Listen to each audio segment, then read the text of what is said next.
সারা দেশের মধ্যে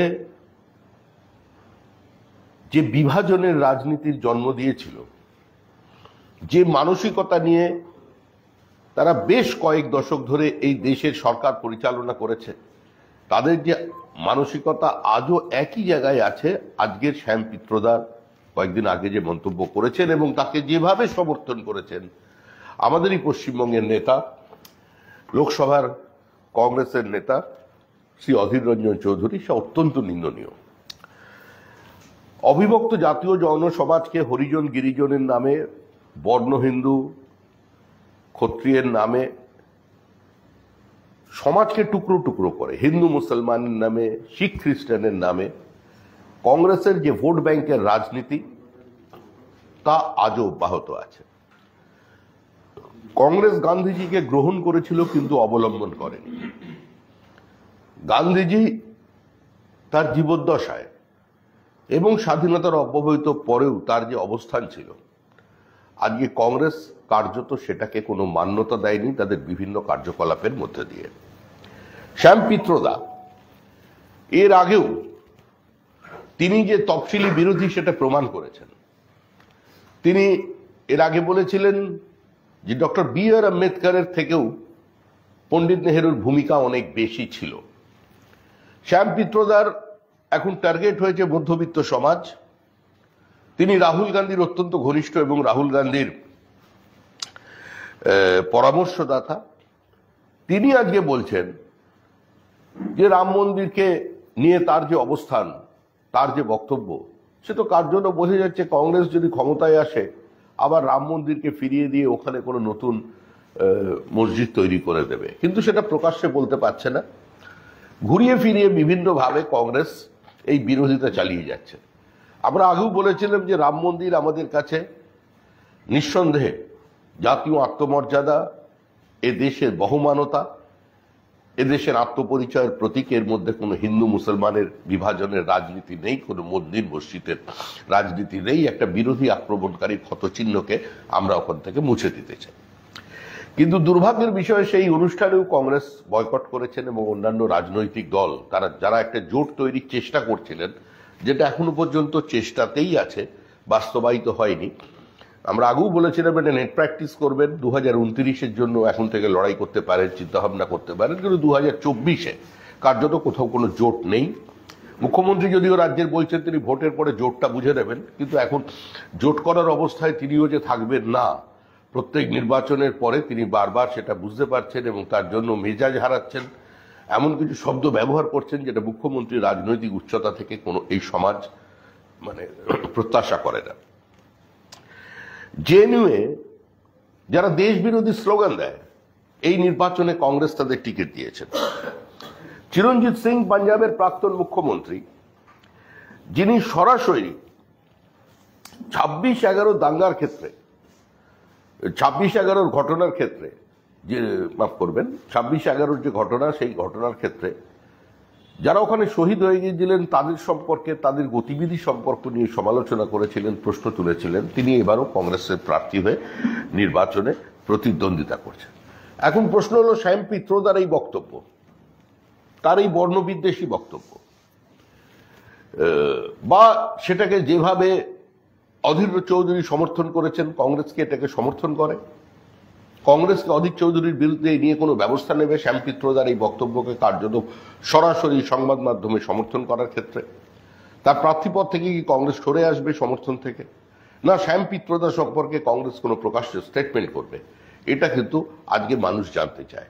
এখন মধ্যবিত্তের ওপরে তাদের সেলফিশ বলা, মধ্যবিত্ত সমাজকে কংগ্রেস আক্রমণ করছে, কংগ্রেস হরিজনদের আক্রমণ করছে, কংগ্রেস এর তেলেঙ্গানার যিনি নেতা, তেলেঙ্গানার যিনি মুখ্যমন্ত্রী, তিনি আবার তো একটা সম্পূর্ণ ওখানে নতুন বিভাজনের রাজনীতি শুরু করেছে। কংগ্রেসের যে রাজনীতি, সেটা দক্ষিণ ভারত এবং উত্তর ভারতকে আলাদা করে ভেঙে দেওয়ার রাজনীতি। এই ভারতবর্ষকে ভোটের লোভে শেষ পর্যন্ত তারা বিভাজনের পথে যে হাঁটছে কংগ্রেস, আজকে তাদেরই একই ডিএনএ নিয়ে এখানে তৃণমূল কংগ্রেসের কি বক্তব্য, বা তারাও এর বিরোধিতা করবেন কিনা সেটা জানা নেই। কারণ আরামবাগের প্রার্থীকে কেন্দ্র করে, আরামবাগের যে প্রার্থী যিনি এর আগে ছিলেন অপরূপা পোদ্দার, তিনি যেভাবে তারই দলের এই নির্বাচনে প্রতিদ্বন্দ্বিতা করা কল্যাণ বন্দ্যোপাধ্যায়ের বিরুদ্ধে অভিযোগ করলেন এবং সেটা সামনে এলো, এবং গতকাল মুখ্যমন্ত্রী কার্যত যে ভাষায় বললেন আমি এই জাতের মানুষকে টিকিট দিয়েছি, এটা কিন্তু একটা মহিলার সত্তা, তার সম্ভ্রম, তার পরিচয় এবং তার জন্মবৃত্তান্ত নিয়ে সম্পূর্ণভাবেই তাকে অপমান করা। আমরা আমাদের দলের পক্ষ থেকে এই বিভাজনের রাজনীতির বিরুদ্ধে। জন্মসূত্রে কোনো মানুষকে দূরে সরিয়ে রাখে বা জন্মসূত্র নিয়ে কোনো মানুষকে আক্রমণ করে সেজন্য একটা বিশেষ সম্প্রদায় বা একটা তৈরি করা বা একটা জনগোষ্ঠীকে সম্পূর্ণ পৃথক করে তাদের আবেগ তৈরি করবার চেষ্টা, ফ্যানাপ করবার চেষ্টা, এটা কোনো সুস্থ রাজনীতি নয়, এটা বর্তমান সমাজে কাম্য নয়, আধুনিক পৃথিবীতে এটা গ্রহণযোগ্য নয় এবং ভারতীয় সভ্যতা, ভারতীয় পরম্পরার এটা সম্পূর্ণভাবে বিরোধী। আমরা শ্যাম পিত্রদা এবং একই সঙ্গে অজিত চৌধুরীর তীব্র বিরোধিতা করছি। আমাদের মনে হয় না এই ধরনের বক্তব্য রাখবার পরে ভারতবর্ষের মাটিতে এদের কোনো রাজনীতি করার আর কোনো নৈতিক কিংবা রাজনৈতিক অধিকার থাকে। যারা দেশকে কার্যত ভেঙে দেবার কথা বলছেন, যারা সরাসরি এই দেশের অখণ্ডতা নিয়ে প্রশ্ন তুলছেন, এই দেশের সার্বভৌম নিয়ে প্রশ্ন তুলছেন, যারা এই দেশে বিভিন্ন রাষ্ট্রবিরোধী শক্তিকে প্রত্যক্ষ এবং পরোক্ষভাবে সমর্থন করার বক্তব্য রাখছেন, তাদের নিয়ে এই নির্বাচন কতটা মসৃণভাবে আগামী দিনে এগিয়ে যাবে সেটা দেখার। তবে মানুষ এদের প্রত্যাখ্যান অতীতে করেছে, এখনো করছে এবং আগামী নির্বাচনেও তাদের প্রত্যাখ্যান করবে। আপনারা কি নির্বাচন কমিশনকে এটা নিয়ে কিছু জানাচ্ছেন যে তার অজিত চৌধুরী নমিনেশন যদি ক্যান্সেল করা হয় বা আমরা প্রকাশ্যে কংগ্রেসের কাছে দাবি জানাচ্ছি যে কংগ্রেসের অবস্থান স্পষ্ট করুক। আমরা সারা দেশ জুড়েই এটা বলছি যে বক্তব্য শ্যাম পিত্রদা রেখেছেন তা নিয়ে রাহুল গান্ধী আগে বলুন যে তিনি সেই বক্তব্যকে সমর্থন করেন কিনা। শ্যাম পিত্রদার বক্তব্য রাহুল গান্ধী এবং সোনিয়া গান্ধী সমর্থন করছেন কিনা, তারাই দলের সর্বোচ্চ নেতৃত্ব এবং যেভাবে তাকে ডিফেন্ড করেছেন, যেভাবে শ্যাম পিত্রদার পাশে দাঁড়িয়েছেন অধীর চৌধুরী, তাহলে কিভাবে এই অধীর চৌধুরীকে তারা সমর্থন করছেন কি করছেন না, বা অধীর চৌধুরীকে বিরত থাকতে বলেছেন এ ধরনের স্টেটমেন্ট করা থেকে, বা অধীর চৌধুরীর বিরুদ্ধে কোনো শাস্তিমূলক ব্যবস্থা নিচ্ছেন, বা অধীর চৌধুরীর কাছে ক্লারিফিকেশন চাইছেন। আগে আমরা কংগ্রেসের অবস্থান দেখি, তারপরে আমরা সিদ্ধান্ত নেব। প্রশ্ন শুরু করব। আচ্ছা, রাজভবনের তরফ থেকে আজকে একটি ভিডিও প্রকাশ করা হয়েছে এবং এই ভিডিওয়ে দেখা যাচ্ছে যে নর্থ গেটে ওই মহিলা তিনি হেঁটে আসছেন, সিসিটিভি ফুটেজটা দেখা যাচ্ছে এবং তিনি আউটপোস্টের সাথে কথা বলছেন। এখানে প্রশ্ন হচ্ছে যে ভিতরের ফুটেজ কোথায় এবং শুধু বাইরের ফুটেজ দেখিয়ে কি প্রমাণ করতে চাইছেন রাজ্যপাল? অথচ আরেকটা বিষয় আছে যে উনি বলছেন পুলিশকে ফুটেজ দেখাবেন না কিন্তু জনগণকে ফুটেজ দেখাচ্ছেন। এইসবের মানেটা? রাজ্যপাল সাংবিধানিক প্রধান, রাজ্যবাসীর প্রতি তার একটা দায়িত্ব আছে, দায়বদ্ধতা আছে। সেখান থেকে তিনি তার মতো করে ব্যাখ্যা দিচ্ছেন, নিজেকে এক্সপ্রেস করছেন বা তার জন্য ভিডিও ফুটেজ সামনে এসেছেন। কিন্তু এই ভিডিও ফুটেজ নিয়ে পক্ষে বা বিপক্ষে কোনো বিতর্কে রাজ্য বিজেপি অংশগ্রহণ করবে না। এটা সম্পূর্ণভাবেই সাংবিধানিক প্রধানের বিষয়। যেটা হচ্ছে যে বিতর্ক চলছে সেটা পাবলিক ডোমেনে আছে, প্রত্যেকের অবস্থানই মানুষের জানা। মুখ্যমন্ত্রী কি বলছেন, মুখ্যমন্ত্রী সৈন্য সামন্তরা কি বলছেন সেটাও পাবলিক ডোমেনে, সেটাও মানুষের জানা। এ নিয়ে সিদ্ধান্ত মানুষ নেবেন। এ নিয়ে পশ্চিমবঙ্গ বিজেপির পক্ষ থেকে আমাদের কোনো বক্তব্য নেই। আমরা এর বিতর্ক, এর বিশ্লেষণ, এর উপস্থাপনা এ নিয়ে কোনো মন্তব্য করব না। রাজভবন নিজের নীতি পাল্টে এই নিয়ে আমরা কোনো মন্তব্য করব না। আমার এই নিয়ে কোনো রাজ্য বিজেপির পক্ষ থেকে আমরা এই বিতর্কে অংশগ্রহণ করব না। রাজভবন ভিডিও প্রকাশ করেই চলেছে, রাজনৈতিক চর্চা এটা নিয়ে, এটাই কি বঙ্গ রাজনীতির মূল ট্রেন্ড হয়ে উঠেছে? যত ভিডিও বেরোবে তত সন্দেশখালীতে বিজেপির ভোট বাড়বে, তত মানুষের প্রতিবাদ বাড়বে। কোনো ভিডিওকে প্লান্ট করে, কোনো ফেক স্টেটমেন্টকে সামনে নিয়ে এসে কাউকে বিভ্রান্ত করা যায় না। সবচেয়ে বড় প্রমাণ, রাজ্যের মুখ্যমন্ত্রী যে প্রশাসনিক ভবনে বসেন, সেই নবান্ন সর্বোচ্চ প্রশাসনিক ভবন থেকে জমি ফিরিয়ে দেওয়ার একটি তালিকা প্রকাশ করা হয়েছিল। যাদের বিরুদ্ধে অভিযোগ ছিল দল তাদের সাসপেন্ড করেছে। যাদের বিরুদ্ধে অভিযোগ ছিল তাদের বিরুদ্ধে মামলা চলছে, সিবিআই মামলা চলছে এবং সেটা কোর্টের নির্দেশে। আমাদের দাবি অনুযায়ী যে ভিডিও প্রথম বেরিয়েছিল কয়েলের ভিডিও, সেটা সে নিজে ইমেল করে সিবিআই কে জানিয়েছে যে সিবিআই তদন্তের মধ্যে সেটাকে ইনক্লুড করে নেওয়া হোক এবং অদূর ভবিষ্যতেই প্রকৃত তথ্য সামনে আসবে। বাড়ছে না, তার কারণ রেখা পাত্র যিনি বসিরহাটে আপনাদের প্রার্থী, তাকে বলতে শোনা যাচ্ছে রাষ্ট্রপতির দরবার, অন্য কেউ গেল রাষ্ট্রপতি। রেখা পাত্র যখন এই বক্তব্য রেখেছিলেন তখন রেখা পাত্র বিজেপির প্রার্থী ছিলেন না, এক। দুই হলো, সন্দেশখালীর বিভিন্ন দ্বীপে স্বতঃস্ফূর্তভাবে মহিলারা বিক্ষোভ দেখিয়েছিলেন এবং সেটা কোনো রাজনৈতিক বিক্ষোভ ছিল না। বহু তৃণমূল কংগ্রেসের পরিবারের লোকজন তারা এই বিক্ষোভে সামিল হয়ে গিয়েছিলেন তৃণমূলের স্থানীয় নেতৃত্বের বিরুদ্ধে, পুলিশের বিরুদ্ধে। তারা প্রতিরোধ তৈরি করেছিলেন।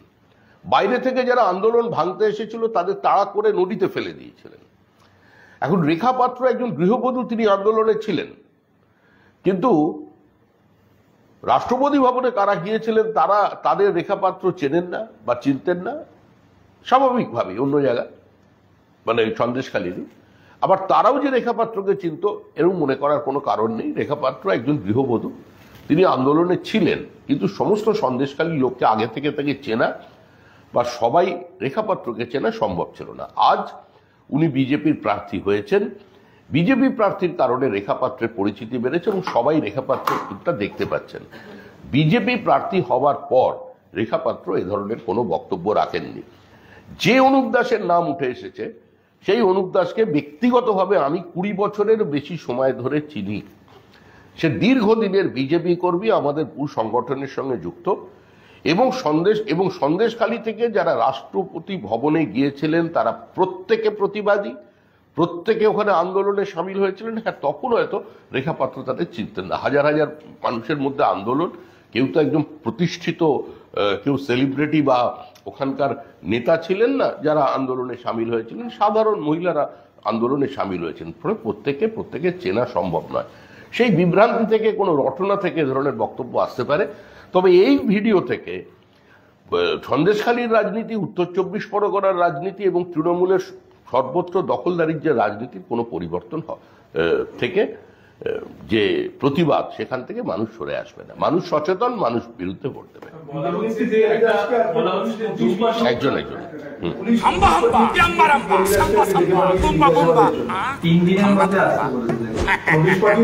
নানাবিধ সুরিতে তোমাদের জুরি মেলাভার, তাই দেখেছি তোমাদের দিতে এই উপহার। ধন্যবাদ মহারাজ, যখন পুলিশের কাছে ইচ্ছা মনে করেছি দুর্নীতির কাজ আপনার জন্য চুরি করে। আমরা প্রত্যেকটা অনেকে আবার যাচ্ছেন গিয়ে আমাদের জানিয়ে দিচ্ছেন পরিস্থিতির বাধ্যবাধকতায় আমাদের নোটিশ দিতে হচ্ছে। এদের ভবিষ্যৎ ঠিক থাকবে কিনা সে সম্পর্কে এদেরও চিন্তা করতে হবে। এর সঙ্গে পুলিশের ভূমিকা কোথায়?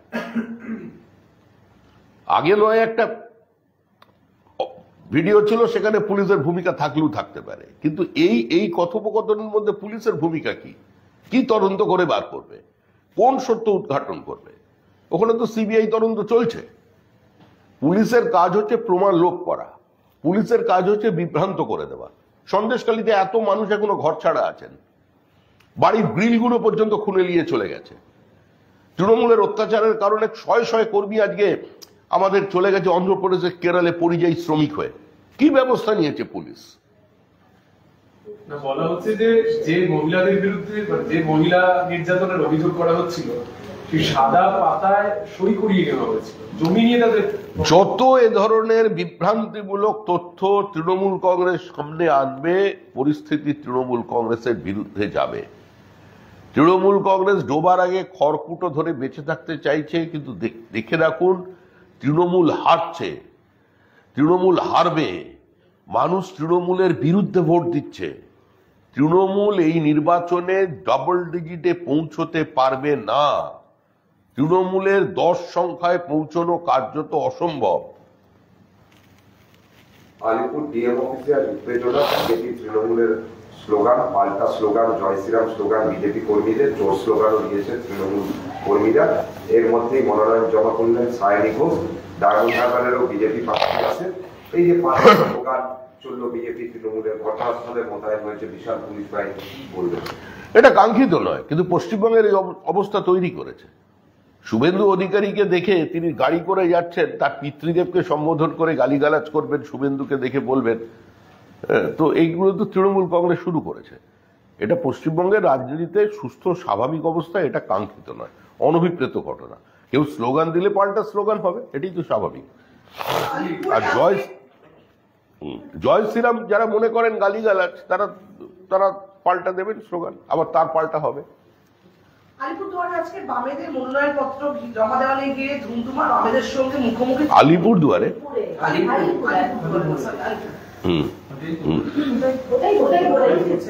আচ্ছা, সন্দেশখালী নিয়ে বেফাস মন্তব্য করেন শোভনদেব চট্টোপাধ্যায়, কি বলবেন? সন্দেশখালীতে যারা অপরাধী, যারা দোষী বলে চিহ্নিত হয়েছে, তারা কি দোষী নয়, তাই এই ধরনের কথা বলছেন? সেই সঙ্গে মা বোনেদের যে অপমান করছেন তৃণমূল বারে বারে, স্ট্রিং অপারেশনের নামেও অপমান করা হচ্ছে সন্দেশখালীদের মা বোনেদের। দেখুন, শোভনদেব চট্টোপাধ্যায় কি বলেছেন এখনো পর্যন্ত আমি শুনিনি, তবে তৃণমূল কংগ্রেসের দল, তৃণমূলের যে অবস্থান, তৃণমূলের সংস্কৃতি, তৃণমূলের যা রাজনৈতিক এজেন্ডা, সেটা সম্পর্কেই কথা বলে থাকতে পারেন। দুর্ভাগ্য এটাই, শোভনদেব চট্টোপাধ্যায়ের মতো ব্যক্তিত্ব আজকে তৃণমূলী হয়ে গেছেন, এটাই দুর্ভাগ্যের।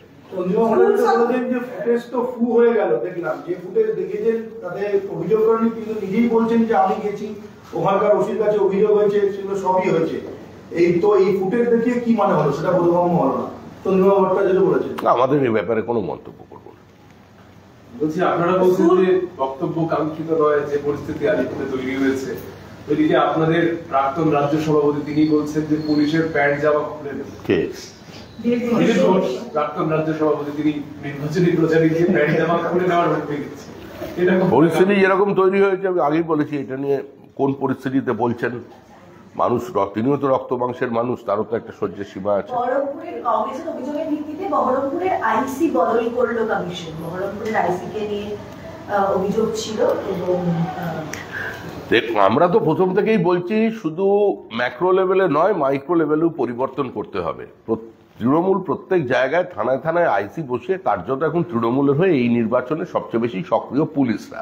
পুলিশ আপ্রাণ চেষ্টা চালিয়ে যাচ্ছে বা চেষ্টা চালাতে বাধ্য হচ্ছে।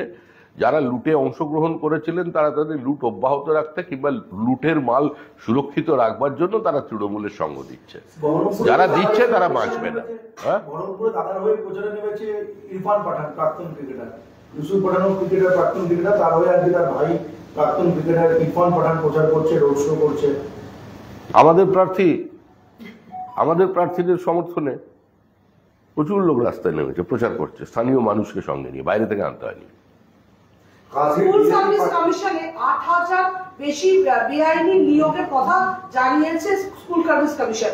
আর মমতা ব্যানার্জি বলেছে এই সুপ্রিম কোর্টের রায় তিনি তার আত্মা শান্তি পেয়েছে। অনেকদিন আগে, 2 দিন আগে বলে দিয়েছে। আমাদের প্রশ্ন সেটা নয়, প্রশ্ন হচ্ছে যে ৮,০০০ পদ বেআইনি, সেটা যদি আদৌ শান্তি হয়েছে নাকি ওনার মন্ত্রিসভায় ওদের যিনি আইনজীবী তিনি তো বলেছেন যে নির্বাচনের মধ্যে গোটা ক্যাবিনেটটা জেলের মধ্যে কি ঢুকে যাবে, এইটাই কি পরিস্থিতি তৈরি হবে। তৃণমূল কংগ্রেসের 1 পয়েন্ট প্রোগ্রাম, যে কোনো মূল্যে কেন্দ্রীয় তদন্তকারী সংস্থার তদন্ত বন্ধ করতে হবে। তাদের একটাই প্রোগ্রাম যে এই অতিরিক্ত পদ তৈরি তারা যে ক্যাবিনেট বৈঠকের মধ্যে করেছিল, তার জন্য তাদের কাউকে হেফাজতে নিয়ে যাতে ইনভেস্টিগেট করা বা ইন্ট্রোগেট করা না হয়, এটাই তাদের উদ্দেশ্য ছিল। এখন তার একটা অন্তর্বর্তীকালীন স্থগিতাদেশ পেয়েছেন, কিন্তু সম্পূর্ণ তদন্তের আওতার বাইরে চলে গেছে বা ভবিষ্যতে তাদের বিরুদ্ধে তদন্ত হবে না এটা মনে করার কোনো কারণ নেই। সমস্যা এখনো পুরোপুরি সমাধান হয়নি। এখনো পর্যন্ত এসএসসি কোন পদ্ধতিতে পৃথকীকরণ করবে সেটা এফিডেভিট দিয়ে জানায়নি। আগে তারা এফিডেভিট সাবমিট করুক, করে বলুক কারা অযোগ্য কারা যোগ্য। আগে আমরা এসএসসির অবস্থান দেখি, তার মধ্যে আমরা হেল্পলাইন খুলেছি, নাম্বার দিয়েছি, আমরা পোর্টাল চালু করেছি। আমরা যোগ্য চাকরি প্রার্থীদের এবং যারা নিয়োগ যাদের হয়েছে তাদের পক্ষে তাদের সর্বতোপ্রকার সহযোগিতা করবার জন্য, আইনি সাহায্য করবার জন্য, তাদের দায়ভার বহন করবার জন্য পার্টি প্রস্তুত। সন্দেশখালী ভিডিওটা নিয়ে জাতীয় নির্বাচন কমিশনের কাছে কমপ্লেন জানালো তৃণমূল। তারা শুভেন্দু অধিকারী সহ একাধিক মানে গঙ্গাধর এবং তিনজনের নামে মূলত অভিযোগ করেছেন শুভেন্দু অধিকারী, গঙ্গাধর গয়াল এবং শান্তি দলুই। তাদের বিরুদ্ধে মূলত অভিযোগ হচ্ছে committing serious fraud upon society by terrorizing the general public with a false narrative of hostility being committed against women of Sandeshkhali including rape. কমিশনকে ব্যবস্থা নেওয়ার রাজ্যে শুনুন, আমরা তো জানতাম তৃণমূল রয়্যাল বেঙ্গল টাইগার, বাঘ নালিশ করতে যায় তো প্রথম শোনা যাচ্ছে। তবে এটুকুনি বলতে পারি যে গঙ্গাধরের ভিডিওর হাত ধরেই তৃণমূলের গঙ্গা যাত্রা সম্পূর্ণ হবে। মিতালি বাগের সমর্থনে মমতা বন্দ্যোপাধ্যায়ের প্রচার ছিল, সেখানে মিতালি বাগ ও শর্মিলা সরকারের জাত উল্লেখ করে ভোট প্রচার করছেন মমতা ব্যানার্জি, এবং এই অভিযোগের ভিত্তিতেই বিভাজনের রাজনীতি করছেন। আপনারা তো অনেক বিভাজন, শুনুন, আমরা তো প্রথমেই সেটা বলছি, কংগ্রেস এবং তৃণমূলের ডিএনএ এক, তাদের আলাদা করা যায় না। একদিকে কংগ্রেস শ্যাম পিত্রদার বক্তব্য, সেটাকে অধীর চৌধুরীর সমর্থন, অন্যদিকে মুখ্যমন্ত্রী আবার ঠিক ওই সময় একজন মহিলাকে তার জন্ম পরিচয়টাকে সামনে নিয়ে এসে চিহ্নিত করে দিচ্ছেন, সরাসরি পশ্চিমবঙ্গে জাতের রাজনীতি শুরু করতে চাইছেন। যে জাতিগত রাজনীতিকে বিহার, উত্তরপ্রদেশের মতো রাজ্যও তারা প্রত্যাখ্যান করে দিয়েছে, আজকে সেটা পশ্চিমবঙ্গে তৃণমূল আমদানি করতে চাইছে, শেষ চেষ্টা করছেন, মরিয়া প্রচেষ্টা। কারণ মুখ্যমন্ত্রী তো হঠাৎ রাজনীতি নন, হঠাৎ তৃণমূলই নন, তিনি তো দীর্ঘদিনের রাজনৈতিক কর্মী, তিনি জানেন তৃণমূলের ভবিষ্যৎ এবং এই নির্বাচনের ফলাফল। সেই থেকে দাঁড়িয়ে শেষ চেষ্টা করছেন, আতঙ্ক থেকে, হতাশা থেকে তিনি শেষ চেষ্টা করছেন তৃণমূলকে বাঁচানোর। বর্তমানে দিলীপ ঘোষের রোড ইয়েতে পুলিশ বাধা দিল, একই দিনে বাঁকুড়ায় শুভেন্দু অধিকারী রোড শোতেও বাধা দিল, কি বলবে? তো পুলিশ তো বাধা দিচ্ছেই। পশ্চিমবঙ্গের বিরোধী রাজনৈতিক দল হিসেবে বিজেপিকে বিভিন্ন সভা সমিতির অনুমতি পাবার জন্য হাইকোর্টের দ্বারস্থ হতে হয়, এটা নতুন কি আছে? এই বাধার মধ্যে দিয়েই আমরা রাজনীতি করছি। পুলিশি অসহযোগিতা মধ্যে দিয়ে পুলিশ পারমিশন দিচ্ছে না মিটিং এর, সমস্ত কিছু মেনে নিয়েই, এগুলো হবে ধরে নিয়েই তো আমরা নির্বাচনে প্রতিদ্বন্দ্বিতা করছি। তৃণমূলকে হারিয়ে দেখা, তৃণমূল আগে হারিয়ে দেখাক আমাদের। দিলীপ ঘোষ জিতছে, বড় মার্জিনে দিলীপ ঘোষ জিতবে। বর্ধমান থেকে কোনো আসনে তৃণমূল জয়লাভ করতে পারবে না। ওই আসনও জিতবে, পাশের আসনও অসীম সরকার জিতবে, আসানসোলও বিজেপি জিতবে। কোনো পরিবর্তন হবে না ফলাফলের। কাঁথির বিজেপি প্রার্থী সৌমেন্দ্র অধিকারী মিছিলে বোমা ছোড়ার অভিযোগ তৃণমূলের বিরুদ্ধে, এর প্রতিবাদে রাস্তা অবরোধ করছেন বিজেপি। স্বাভাবিকভাবেই চারিদিকে তো বোমার পাহাড়, ব্যবহার করতে হবে তো। নির্বাচনের দিন এবার সেবার কতটা বোমা ব্যবহার করা যায়নি কেন্দ্রীয় বাহিনীর কারণে। চেষ্টা করেছিল তৃণমূল কংগ্রেস সমস্ত জায়গায় ভোটারকে আটকাতে, আদিবাসীদের ভোট না দিতে, এই চেষ্টা তৃণমূলের পক্ষে ছিল।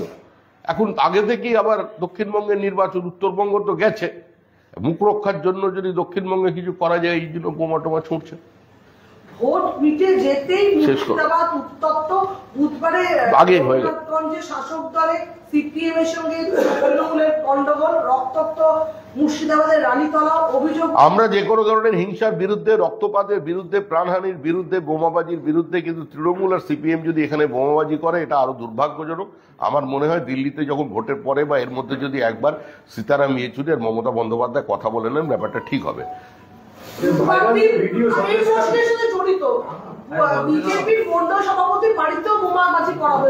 বিজেপি তো বিরোধী, বিজেপির বাড়িতে সিপিএম কংগ্রেস তৃণমূল এক হয়ে বোমা মারবে, এটাই তো স্বাভাবিক। যখন আমাদের মারবার হক যদি পাল্টা মনে হয়, আমরা বিরত করছি, আমাদের লোকেরাও তৈরি আছে মারার জন্য, কিন্তু আমরা বলছি এটা পথ নয়, এই পথ থেকে পশ্চিমবঙ্গকে বার করতে হবে। যে ভাইরাল ভিডিও, এটা অনুব্রত মণ্ডলের যে বীরভূম, সেখানে একেবারে এলইডি স্ক্রিন লাগিয়ে প্রচার করা হচ্ছে। সেইটা যদি তৃণমূলের অত বড় স্ক্রিনে প্রচার করতে পারেন, কিন্তু এখন অনুব্রত মণ্ডল যে ঘরটার মধ্যে বন্দী আছেন, সেই ঘরের সাইজটা কি বড় হয়ে যাবে, না ওই তিহারের দরজাটা খুলে যাবে, কেউ বেরোবে না, ওই ভোট আর হবে না বীরভূমে। ঠিক আছে মুখ্যমন্ত্রীর সভামঞ্চে ঠাঁই হলো না অভিরূপা পোদ্দারের কল্যাণ ব্যানার্জির বিরুদ্ধে ক্ষোভ উগড়ে সভাস্থল ছাড়লেন আরামবাগের বিদায়ী সাংসদ, কি বলবেন? কারোর পারিবারিক অশান্তিতে আমরা ঢুকতে চাই না, তবে একজন মহিলা তাকে মঞ্চে উঠতে দেওয়া হলো না, এটার জন্য আমরা তৃণমূলকে নারী বিদ্বেষীও বলছি না। যোগ্য শিক্ষকদের সাহায্যের জন্য এবার ঘোষণা, বিজেপির আইনজীবী সেলের নেতৃত্বে পোর্টাল চালু হয়েছে। আর শুভেন্দু অধিকারী হেল্পলাইন নাম্বার চালু করে পোস্ট করছে। তাহলে যোগ্যদের নাম নথিভুক্ত করার জন্য কি কি করলেন? যোগ্যদের নাম আমরা তো কালকে নিয়ে প্রেস কনফারেন্স করেছি, সম্ভবত আপনার চ্যানেলেও দেখানো হয়েছে। প্রধানমন্ত্রী গত 3 তারিখ, মে মাসের 3 তারিখে তিনি বক্তৃতা করে বলেছিলেন বর্ধমানের থেকে যে আমরা যোগ্য চাকরি প্রার্থীদের বা যোগ্য যারা নিয়োগ পেয়েছেন তাদের পাশে আছি। আমরা এর আগেও এই নিয়ে বলেছি এবং গতকালকে আমরা একটি পোর্টাল চালু করেছি, হেল্পলাইন নাম্বার আমরা ইস্যু করেছি, গতকাল থেকে আমরা শুরু করেছি। আমরা এদের পাশে আছি। দেশের প্রধানমন্ত্রী থেকে পশ্চিমবঙ্গ রাজ্য বিজেপি আমরা এটার জন্য কমিটেড। আচ্ছা, মোদিজি বলছেন যে কংগ্রেস টাকা পেয়েছে আদানি আম্বানির কাছ থেকে, এই ধরনের আক্রমণ হঠাৎ করে উঠে আসছে কেন? এখনই বলছেন দেশের প্রধানমন্ত্রী বক্তৃতা করেছেন, সেইটা আমি জবাব দেবো তার? এতদিন ধরে প্রধানমন্ত্রীকে আক্রমণ করে চলেছেন আদানি আম্বানি নিয়ে, আর প্রধানমন্ত্রী একটা কথা বলেছেন সেটাকে হজম করতে পারছেন না। কালো টাকা আর কংগ্রেস তো সমার্থক শব্দ। রাজনীতিতে টাকার ব্যবহার, সমান্তরাল অর্থনীতি, এটা তো কংগ্রেসের কাজ। কংগ্রেসের ইতিহাসই তো কয়েকটি শিল্পপতি পরিবারকে ফুলিয়ে ফাঁপিয়ে বড় করে তোলার ইতিহাস। এতদিন আদানি নিয়ে পার্লামেন্টকে কয়েকদিন অচল করে দিলেন, আর এখন হঠাৎ আদানির বিরুদ্ধে কোনো আক্রমণ নেই। প্রধানমন্ত্রী সেই প্রশ্নই করেছেন। একটা বিষয় সেটা হচ্ছে এই যে সব সময় এই দল একটা ফুটেজ দেখাচ্ছে, ওই দল একটা ফুটেজ দেখাচ্ছে। আমাদের কাছে সেরকম কোনো ফুটেজ নেই, আমরা এদের সময় নষ্ট করছি না। আমাদের কাছে নরেন্দ্র মোদী আছে, আমাদের কাছে 10 বছরের কাজ আছে, আমাদের কাছে নির্দিষ্ট চলার পথ আছে এবং নির্দিষ্ট ঠিকানা আছে। ফুটেজ আমাদের কাছে নেই। বলছি, রাজ্যপালের সম্মানহানি রুখতে জনস্বার্থ মামলা দায়ের হয়েছে হাইকোর্টে। রাজ্যপালের সম্মানহানি রুখতে জনস্বার্থ মামলা দায়ের হয়েছে। যারা মামলা করেছেন তারা ব্যাপারটা বুঝবেন, আমার জানা নেই। আচ্ছা, মুখ্য সচিবকে চিঠি দিয়েছেন রাজ্যপাল শিলদানি ইস্যুতে। হ্যাঁ, মুখ্য সচিবকে চিঠি দিয়েছেন রাজ্যপাল শিলদানি ইস্যুতে। এই নিয়েও আমাদের কিছু বক্তব্য নেই।